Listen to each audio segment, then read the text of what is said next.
তার আগে আমরা বুঝি যে about 1% of the healthy population and about 30% of the patient with toss, অর্থাৎ এই সার্ভাইকাল রিস্ক কাকে বলে একটু পরে জানাচ্ছি, বাট এটা বুঝতেছি আমরা। ওকে, তাহলে আমরা বুঝাতে চাচ্ছি 1% টোটাল পপুলেশন 1% সার্ভাইকাল রিস্ক হবে, এবং cervical risk with TOS thoracic outlet সিন্ড্রোমের সাথে হবে। সার্ভাইকাল রিস্ক কিন্তু আমরা জানি না, এখন এই পরিসংখ্যানটা আমরা জানি না।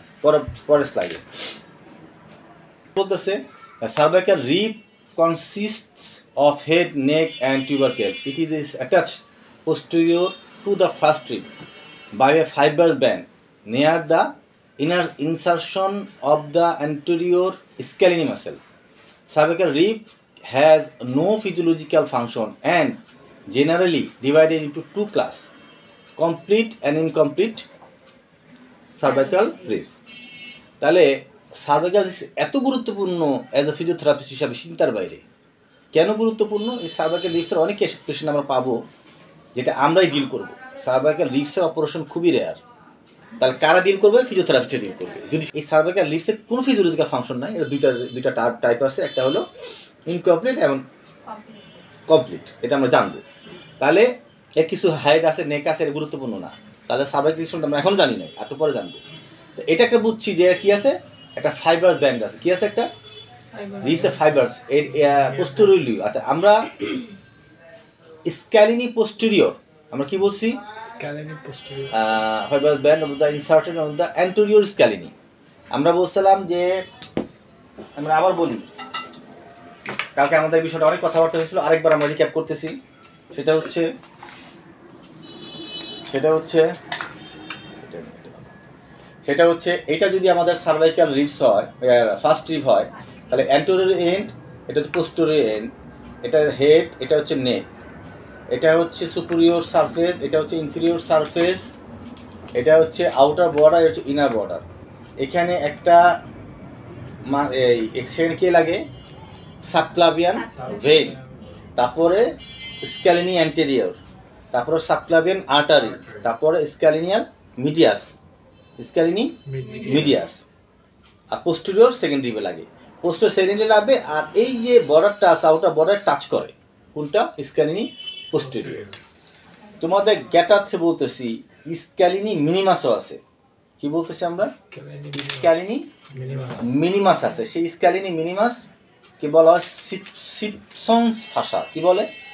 সিপসন্স ফাসা কি হয়, তাহলে এখানে এই সাবক্লাভিয়ান ভেইন আর্টারিকে ব্লক করতে পারে।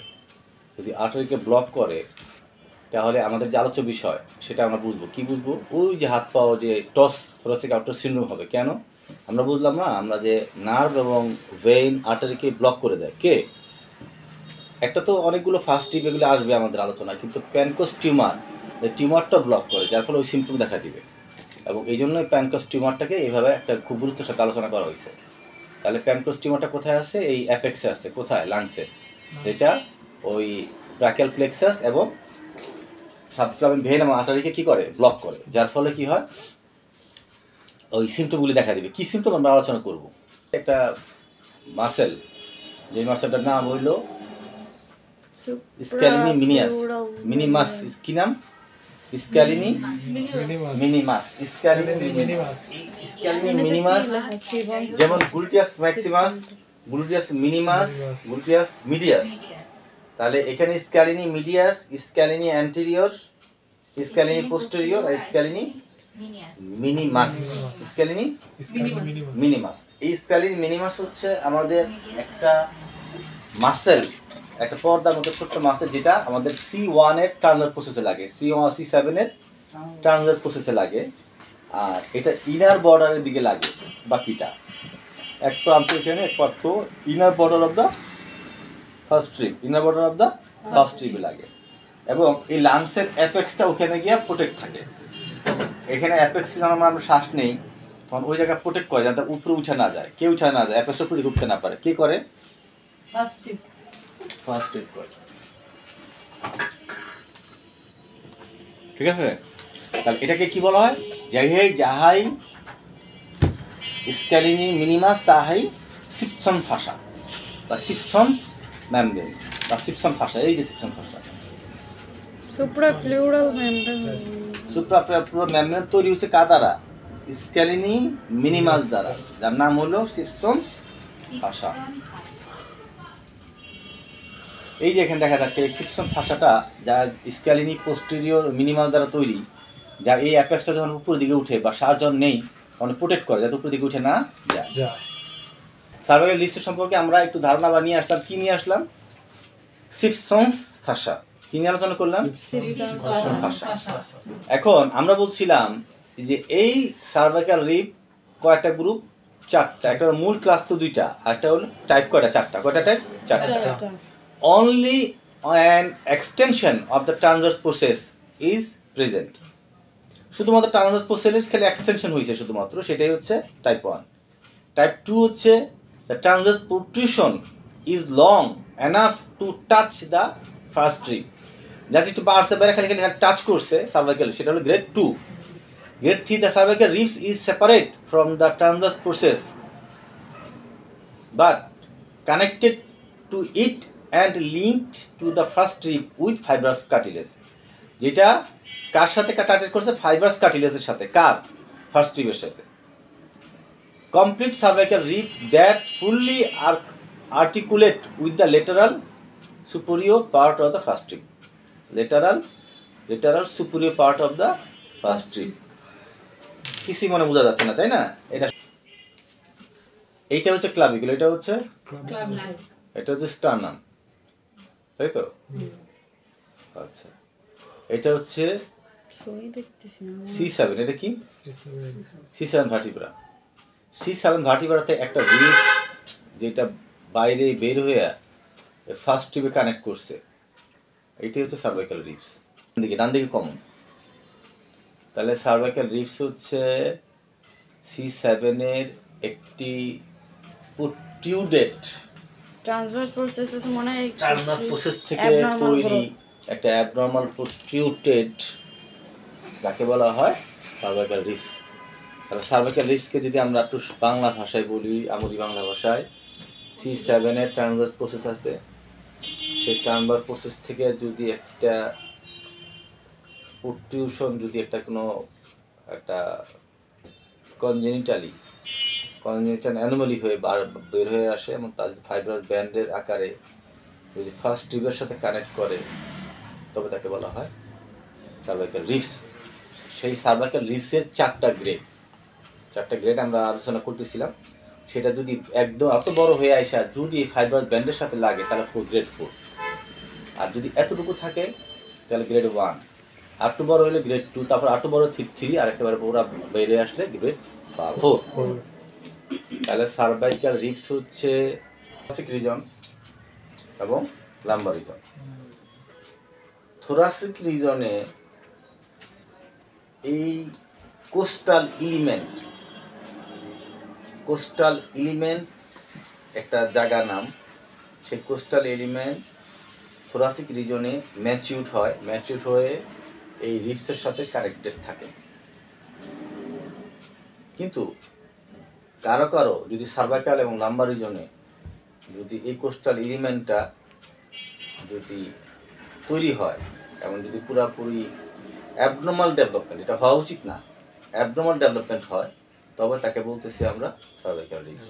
যেমন কারো একটা আঙুল বা 6টা আঙুল থাকে না, এরকম একটা আঙুলের মতো একটা জিনিস যেটা সার্ভাইকাল রিজনে পাওয়া যায়, তাকে বলে সার্ভাইকাল রিবস। তো রিয়ালি লাম্বার থাকতে পারে, সেটা আলোচনার বিষয় না। তাহলে সার্ভাইকাল রিবস কিছুই না,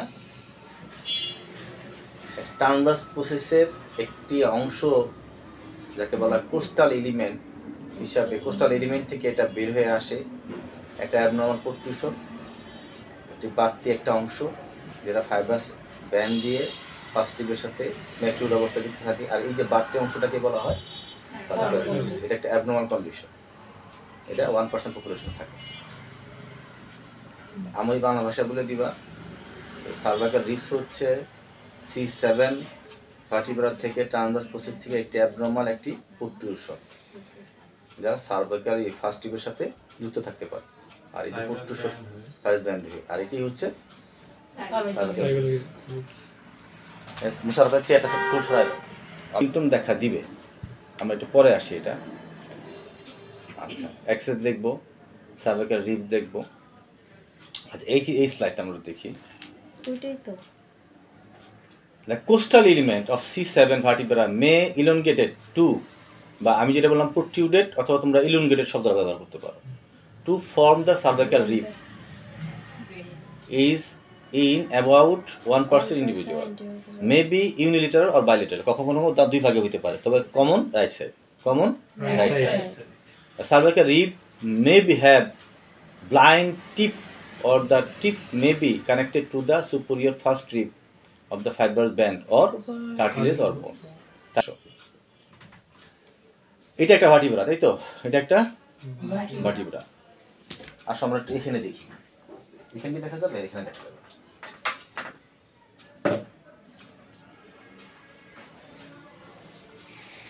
খেয়াল করো তোমরা, এটা হচ্ছে বডি কার? রিবের, ভার্টিব্রা। কার কোন ভার্টিব্রা? সার্ভাইকাল। এই সার্ভাইকাল ভার্টিব্রার এটা বডি, এটা হচ্ছে ট্রান্সভার্স প্রসেস, এটা হচ্ছে ট্রান্সভার্স প্রসেস। আর এই যে হাড়টা এটা হচ্ছে কোস্টাল এই ট্রান্সভার্স প্রসেস। আর এই ছিদ্র সহ এতটুকুকে বলতেছি আমরা কোস্টাল এলিমেন্ট। এটা হলো ট্রান্সভার্স প্রসেস, এটার পিছনে ছিদ্র সহ যে জায়গাটা এটা বলতেছি আমরা কোস্টাল এলিমেন্ট। হ্যাঁ, তাহলে কোস্টাল আমরা বলতেছি, কিন্তু এখানে যখন আমরা এই যে যেমন এটাতে দেখো, এটা হচ্ছে ট্রান্সভার্স প্রসেস আর এটা হচ্ছে কোস্টাল এলিমেন্ট। এই যে দেখছো কোস্টাল এলিমেন্ট, এই কোস্টাল এলিমেন্ট কখন কখন অত্যন্ত বড় হয়ে ফার্স্ট রিবে এটা লেগে যায়, তখন এটাকে বলতেছি আমরা সার্ভাইকাল রিব। সবসময় বড় হয় না, সবসময় বড় হয় না। কোস্টাল এলিমেন্ট কোনটা? এটা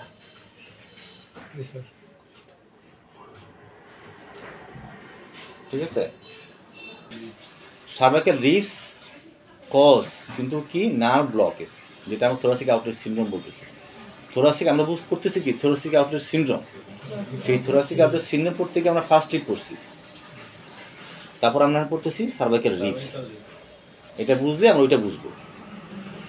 এইটা হচ্ছে আমাদের, এই হচ্ছে কোস্টাল এলিমেন্ট, এটা হচ্ছে আমাদের কোস্টাল এলিমেন্ট, এটা হচ্ছে আমাদের পোস্টিটিউবার। এই যে এখানে এইটা পোস্টিটিউবার, এই কোস্টাল এলিমেন্ট। এটা কোনটা? এটা এটা। এটা কোনটা? এটা এটা।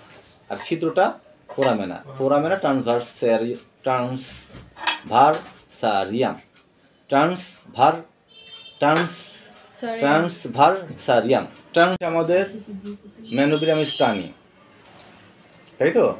এটা হচ্ছে ক্লাভিকল, সরি এটা হচ্ছে ফার্স্ট রিব, এটা হচ্ছে ফার্স্ট রিব, এটা হচ্ছে ক্লাভিকল, এটা হচ্ছে ক্লাভিকল।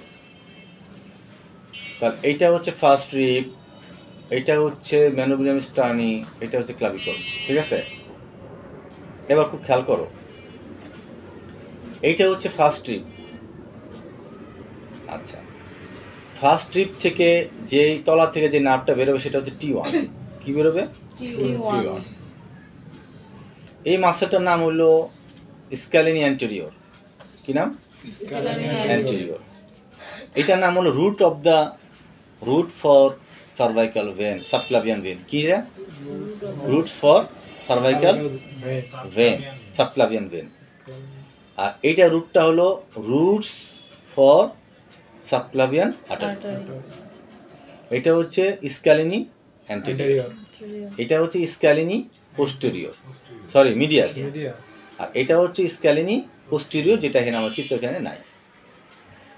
তাহলে খেয়াল করতে হবে আমাদের, এইটা যদি ফার্স্ট রিব হয়, ফার্স্ট রিবের তলা দিয়ে যে নার্ভটা গেছে সেটা নার্ভটা হলো থোরাসিক 1 নার্ভ রুট। কি নার্ভ? 1 nerve root. আচ্ছা, তাহলে এই থোরাসিক 1 নার্ভ রুটটা এই স্ক্যালিনি মিডিয়াস এবং স্ক্যালিনি অ্যান্টেরিয়র এই নার্ভের মধ্যে ব্লক হয়ে চাপে পড়বে। কেন পড়বে? কনজেনিটালি যদি এই স্ক্যালিনি অ্যান্টেরিয়র যদি মোটা হয়, হাইপারট্রফি হয়, তাহলে এই স্পেসটা কমে আসবে। কমে আসলে এই T1 নার্ভকে চাপ পড়বে, কম্প্রেস হবে। কম্প্রেস হলে যে সিমটম দেখা দিবে সেই সিমটমটাকে আমরা বলতেছি থোরাসিক আউটলেট সিনড্রোমের একটি অংশ, বা থোরাসিক আউটলেট সিনড্রোম। কথা যদি আরো সংক্ষিপ্ত ছোট্ট করে বলি, ছোট্ট করে কথা হচ্ছে, আমরা জানি ফার্স্ট রিবের মধ্যে একটি সার্ভাইকাল রিবস এসে লাগে। কথার কথা আমরা বলছি সি, এটা লোক এই ভার্টিব্রা কি T1, এটা কি T1, এটা হচ্ছে C8। C8 এই ট্রান্সভার্স প্রসেসের কোস্টাল এলিমেন্ট থেকে যদি একটা প্রোট্রিউশন ইলনগেটেড পার্ট যদি এখানে লাগে বা এখানে লাগে কথার কথা, তাহলে এই নার্ভটা তো তার তলায় আছে, খেয়াল করতে হবে। এই নার্ভটা তো তার তলায় প্রেস হবে এই নার্ভটা, তাহলে এই কম্প্রেশনের কারণে এই নার্ভটা যে জায়গায় প্রবলেম তৈরি করবে, আর এই যে কম্প্রেশন হলো যে সিমটম প্রকাশ পাবে সেটাকে বলতেছে thoracic outlet syndrome. Thoracic outlet বলতেছি আমাদের ওই অংশটা, আমরা কালকে বলছি থোরাসিক আউটলেট কোনটা, অ্যান্টেরিওরলি ভেনুলার স্টার্নিং, কালকে লাস্টে যে কথাটা বললাম, ওদিকে T1 আর দুই সাইডে ফার্স্ট রিব। তাহলে ফার্স্ট রিবের এই জায়গাটাকে আমরা বলতেছি থোরাসিক আউটলেট। কি বলতেছি আমরা? বেসিক্যালি ইনলেট, কিন্তু আউটলেট কেন বলতেছি? এখান থেকে বিভিন্ন ভেসেল আর ভেন আর্টারি বের হইতে গিয়ে চাপে পড়ার কারণে যে সিমটম প্রকাশ পাচ্ছে সেই সিমটমকে বলতেছে থোরাসিক আউটলেট সিনড্রোম। কথাগুলি স্পষ্ট হইল কিনা? থোরাসিক আউটলেট সিনড্রোম হচ্ছে ওই সিনড্রোম যেটা থোরাসিক আউটলেটের মধ্যেই একটা কম্প্রেসিং অবস্থা তৈরি হচ্ছে, তারপর যে লক্ষণগুলি প্রকাশ পাচ্ছে, সম্মিলিত লক্ষণ প্রকাশ পাচ্ছে, তাকে সিনড্রোম বলে। একটা লক্ষণকে বলতেছে সিমটম, আর সম্মিলিত লক্ষণকে কি বলতেছে? সিনড্রোম। তাই তো নাকি? থোরাসিক আউটলেট সিনড্রোম না সিমটম? সিনড্রোম। তাহলে যেহেতু থোরাসিক আউটলেট মানেই হচ্ছে যে ভেসেল নার্ভগুলো বের হচ্ছে, তাহলে বের হইতে গেছে চাপে পড়ছে, সেটাই হচ্ছে সিনড্রোম। আর এখানে কে আটকে পড়ছে? T1। কে আটকে পড়ছে? T1। কার দ্বারা আটকে পড়ছে? একটা কজ বললাম সার্ভাইকাল রিবস, আর একটা কজটাকে বলে ফেলছি, সেটা হচ্ছে কনজেনিটালি যদি স্ক্যালেনি অ্যান্টেরিয়র মাসেলটা হাইপারট্রফি হয়, মোটা হয়, তবে সেটা কি হয়? কম্প্রেস করতে পারে, পরিবর্তন হয়। ধরো যে জায়গা থাকার কথা তার সাথে শরীর টরে আছে, তাহলে শরীর টরে থাকলেও গিয়ে চাপে কারা চাপ দিবে? T1কে চাপ দিবে। শুধু কি T1 না, সাবক্লাভিয়ান ভেনে চাপ দিতে পারে, সাবক্লাভিয়ান আর্টারিতে চাপ দিতে পারে। কারণ আমরা জানি তিনটা জায়গায় চাপ দিবে। একটা চাপ দিবে স্ক্যালিনি ট্রায়াঙ্গেলে চাপ দিবে। কোথায় চাপ দিবে? ট্রায়াঙ্গেল। একটা হলো কোস্টো ক্লাভিকুলার অ্যাঙ্গেলে রিজনে চাপ দিবে, কোস্টো ক্লাভিকুলার চাপ দিবে। আরেকটা হলো সাব অ্যাক্রোমিয়ন সাব কোরাকয়েড প্রসেসে চাপ দিবে, সাব কোরাকয়েড প্রসেস রিজনে, সাব কোরাকয়েড প্রসেসে চাপ দিবে, যেখানে কে আছে? প্যাক্টোরিয়ালিস মাইনরিস, যেখানে কে আছে? এই তিন হচ্ছে আমাদের ফার্স্ট রিব। এই ফার্স্ট রিব লাগছে কোথায়? T1 এ। কোথায় লাগছে? T1 কোথায় লাগছে? T1 এ। আর এখানে কে আছে? কি এটা? C7 নার্ভের নাম। আর বোলস কি নাম? C7। আচ্ছা, তাহলে একটু বলে নিই আমরা, কেন নার্ভ কেন 8টা, বোনস কেন 7টা? তার কারণ হলো এটা যদি C1 হয়, C1 এর উপরে একটা নার্ভ গেছে, যার নাম হলো C1 সার্ভাইকাল নার্ভ।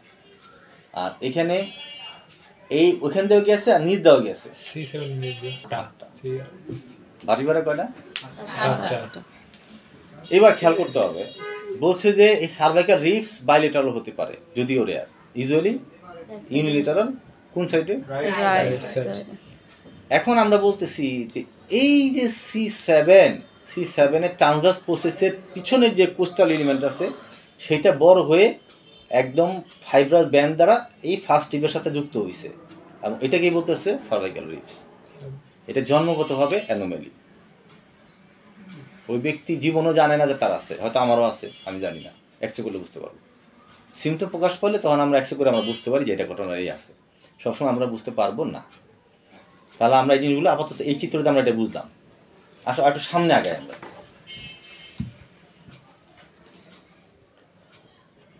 এই চিত্রতে আমরা দেখতে পাচ্ছি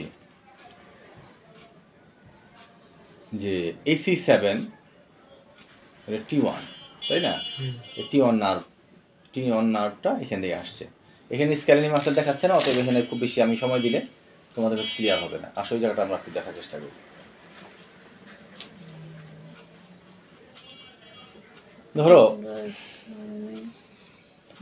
এখানে যদি C7 থাকে আর সার্ভাইকাল নার্ভটা এই রিপটা যদি এখানে আসে এখানে লাগে, তাহলে এটা কি এখানে কম্প্রেস করতে পারে না? এই নার্ভ কি করতে পারে? আর্টারি করতে পারে, মাসেলও করতে পারে। মাসেলও করলে তার ওরকম প্রকাশ পাবে না, এখানে এটা পাবে। ঠিক আছে, ঠিক আছে। মিলে অনেক জায়গায় এমনি লাগতে পারে, এটা যে অসম্ভব কিছু না হইতে পারে, যেহেতু হয়তো বা তোরা খেয়াল করো এটা C7, কিন্তু এখানে কিন্তু আমাদের এই আলোচনা কিন্তু এই নাটটা কিন্তু নাই। T1 কিন্তু নিতে আসবে, T1টা খেয়াল করো, ওই যে আমার ছিটে যে আমি মাউস ঘুরাতে এখান থেকে আসবে, সেখান থেকে আসবে। তাহলে কম্প্রেস কোনটা হবে? এটা হবে, ঠিক আছে না? এটা কিন্তু কম্প্রেশন মতো হবে না। এখানে একটু তাকায় দেখো, এই যে ছিদ্র বেরোচ্ছে, এই নাটটা কম্প্রেশন হবে, তাই না? এটা কি হবে? এগুলো অত বেশি হবে না, এটা হবে, তাই না?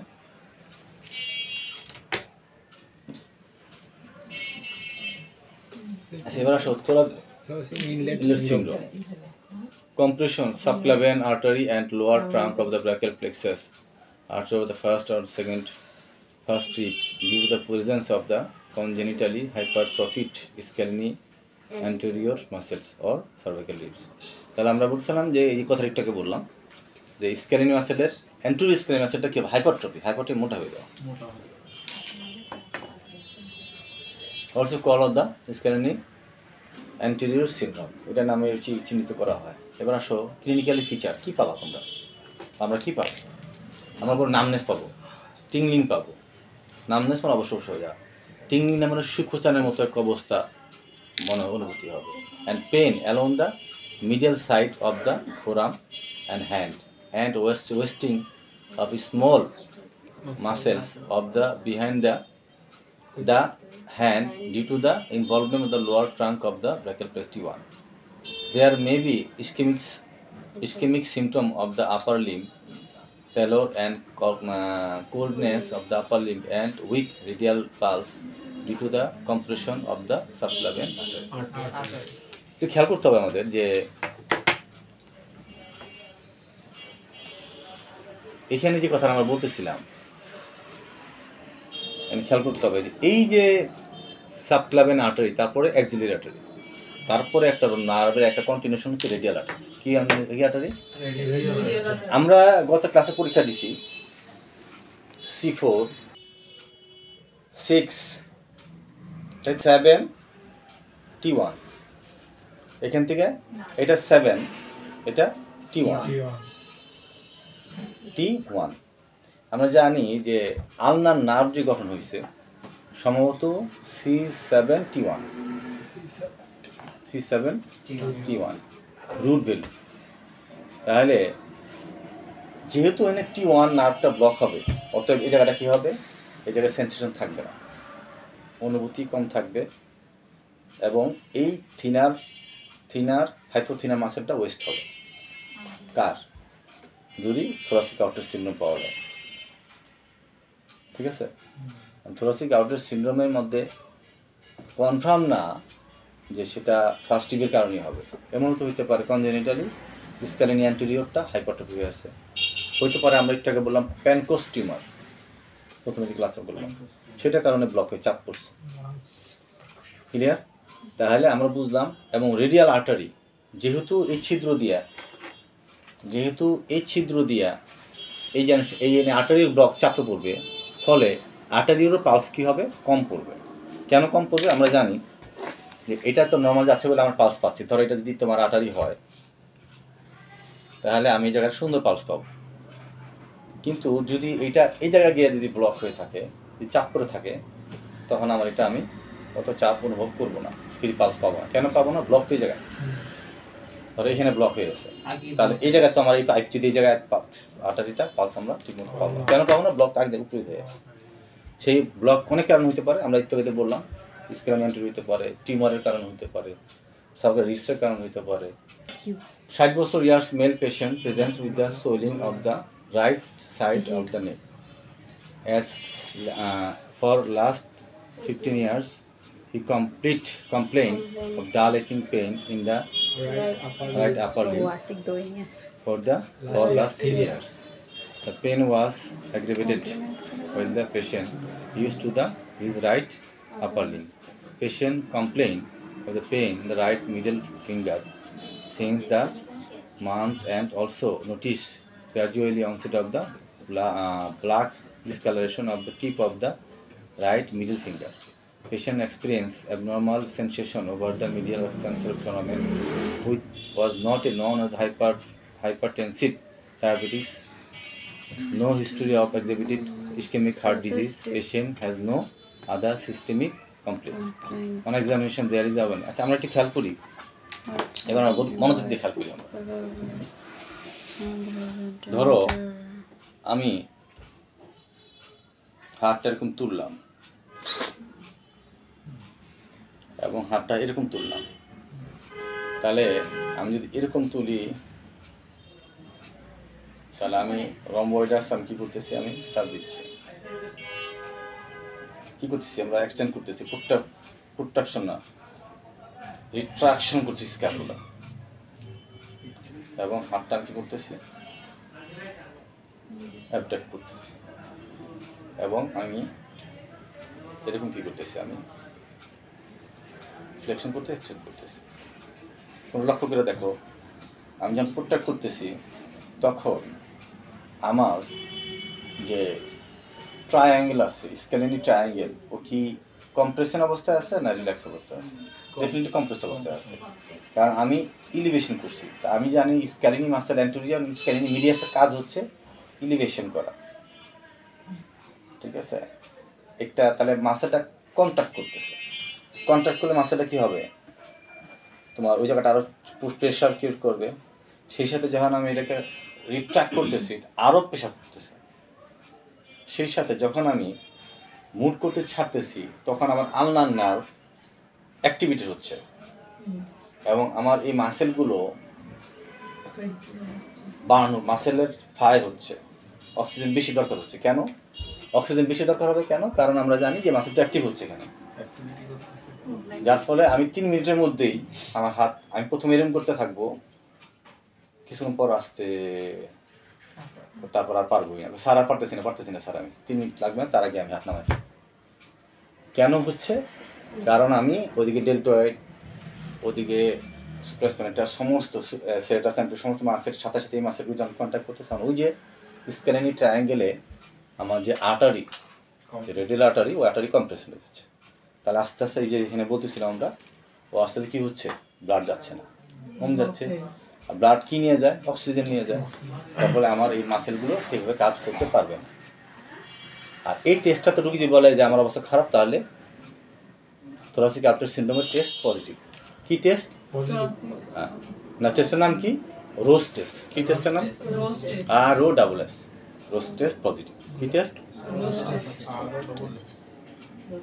রোজ টেস্ট পজিটিভ। এখানে তাহলে এই যে 60 বছরের বৃদ্ধ, 60 বছরের বৃদ্ধ তার কি করতেছিল? তার কোনো হার্ট ডিজিজ নাই, তার অন্য কোনো সমস্যা নেই, কিন্তু সে কি দেখতেছে? হাতটা অবশ লাগতেছে, দুর্বল লাগতেছে, আর এই জায়গায় সেন্সেশন কম পাচ্ছে, তাই না? এই তো বলতেছে। এই একটা টেস্ট পাইলাম আমরা। আর একটা টেস্ট কি হতে পারে? আমি এটাকে এক্সটেন্ড করতেছি। ধরো এটাকে আমরা এখন একটা পাওয়াজ দেখতেছি, পাওয়াজটা ঠিক আছে। যখন আমি এটাকে তোমার হাতটাকে কি করতেছি, আমরা এক্সটেন্ড করতেছি, এবং এটাকে আমরা কি করতেছি, স্কিলগুলি আমরা কি করতেছি, এক্সটেন্ড করতেছি, রিজ এক্সটেনশন।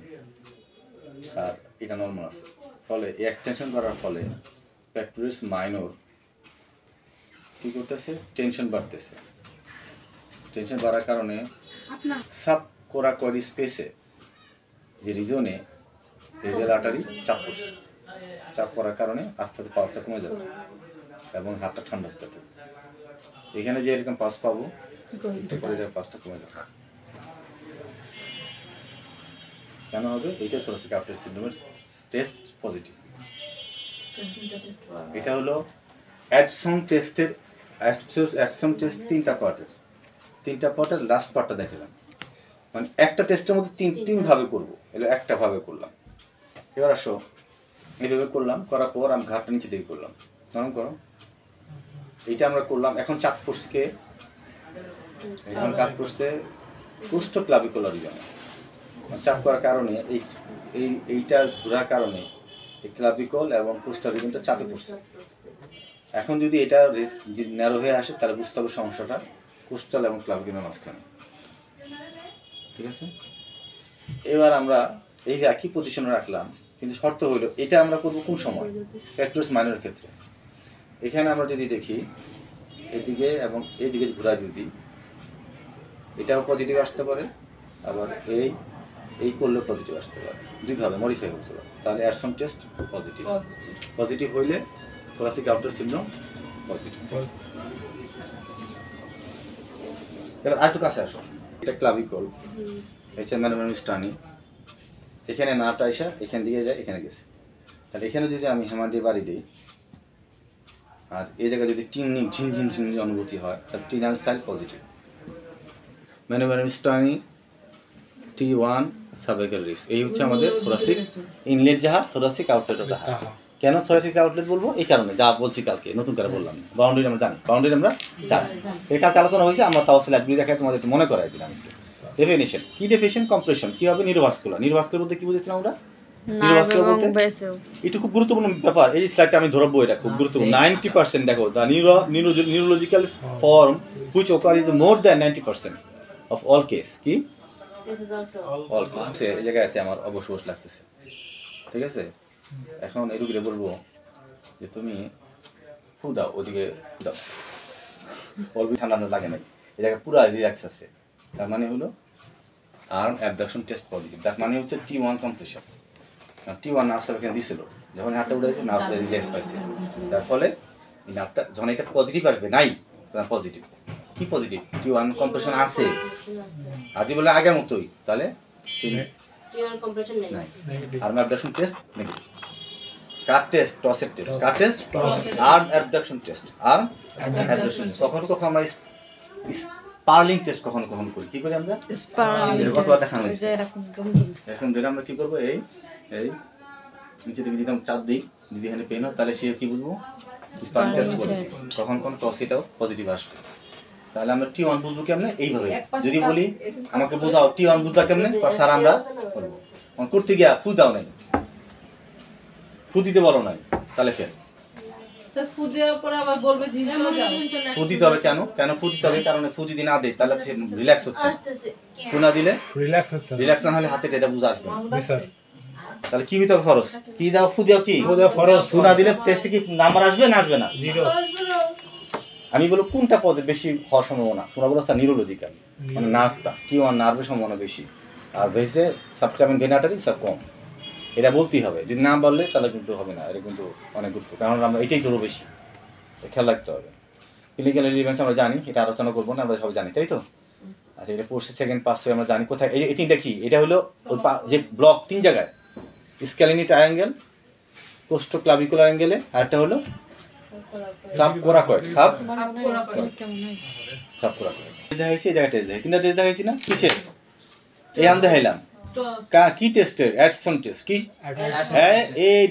ADSON, অ্যাডসন test. ঠিক আছে, 3 ভাবে করা দেখা যাচ্ছে। কয়ভাবে দেখাইছি? 3 ভাবে। আর এটা কি ক্লাভিকল, তাই না? এই হচ্ছে সার্ভাইকাল রিপস। কোথায় এটা? রিপস। এটা ডান দিকে না বাম দিকে?